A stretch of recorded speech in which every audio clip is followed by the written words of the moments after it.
Seorang kakek 75 tahun mengais rezeki di ibu kota dengan berdagang aksesoris keliling berjalan kaki di Jakarta Selatan. Di usia senja ini ia berjualan setiap hari sejak pagi hingga petang, keliling kota puluhan kilometer agar dapat memberi nafkah keluarganya di kampung halaman. Simak kisahnya dalam Inikah Takdir.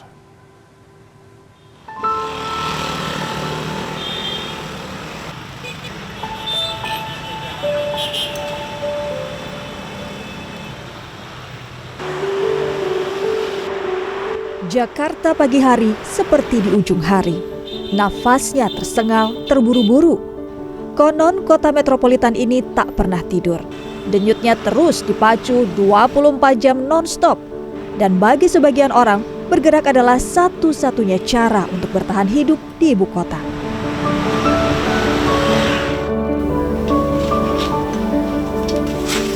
Tak terkecuali bagi Subar. Di usianya yang kini 75 tahun, kakek Subar mencoba bertahan di tengah hiruk pikuk ibu kota. Hari masih pagi, namun keringat sudah membasahi punggung dan keningnya. 20 tahun sudah Subar berjalan kaki, menyusuri jalanan di wilayah selatan ibu kota, menawarkan aneka aksesoris kepada warga. Kadangkala ia melewati keheningan gang sempit. Namun tak jarang harus berbagi tempat dengan ramainya kendaraan.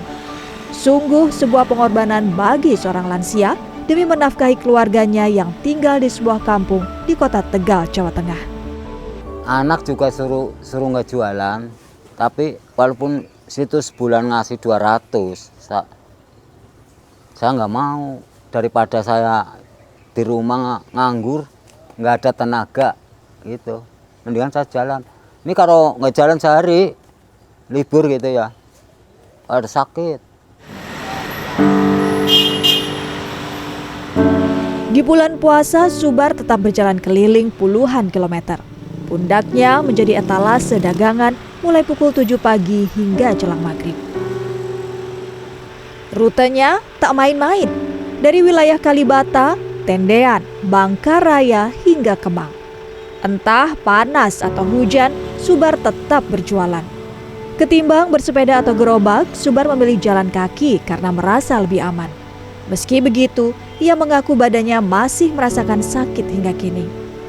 Suatu hari, Subar pernah ditabrak kendaraan ketika menyeberang.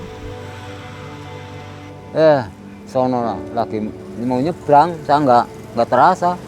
Ini 19 jahitan, sini 5. Sini yang dalam nggak bisa dijahit kali, dalam banget sih, nggak bisa, cuma ditebal doang.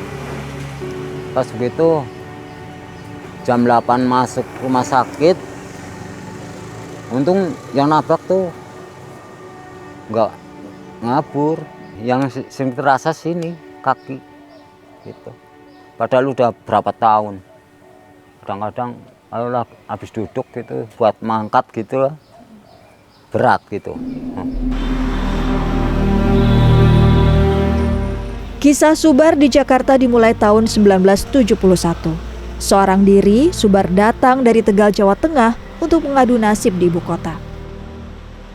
Berbagai usaha telah dicoba, mulai dari berjualan kue, nasi goreng, mie ayam, hingga akhirnya berjualan aksesoris.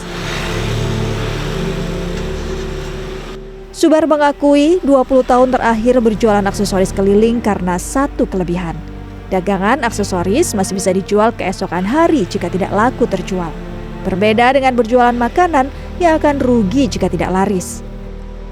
Ya ada susahnya, ada enaknya. Kadang-kadang kalau nggak dapat duit ya emang ya lagi rezekinya sedikit gitu. Nggak ngeluh gitu enggak.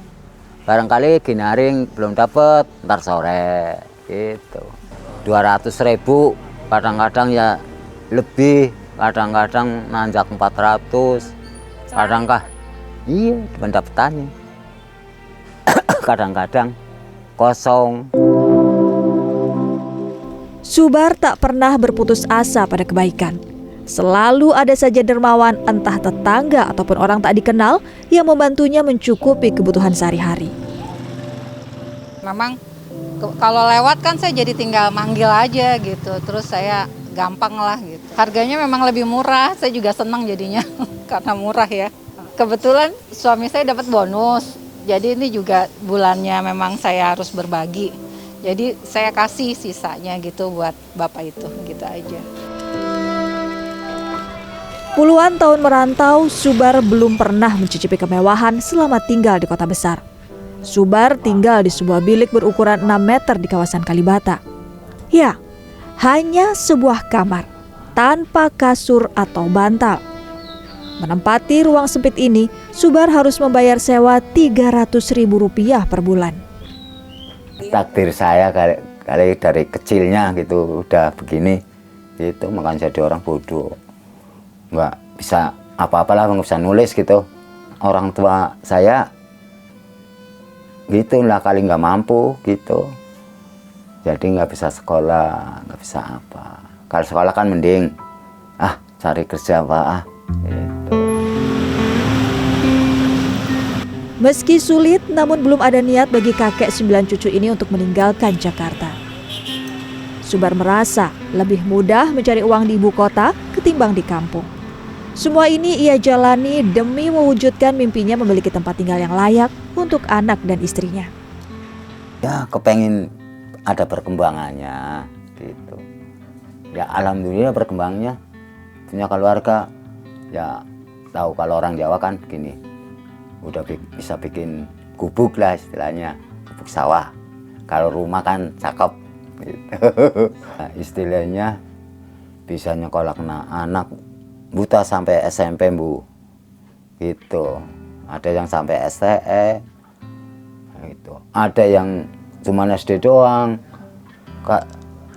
suruh sekolah lagi, kasihan bapak gitu, nggak ada yang bantuin, nggak mau kerja gitu.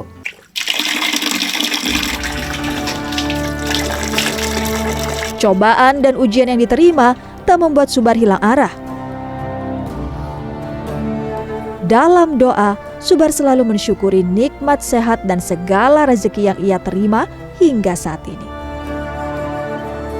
Putih Fanfudi, Fadli Julian, Jakarta.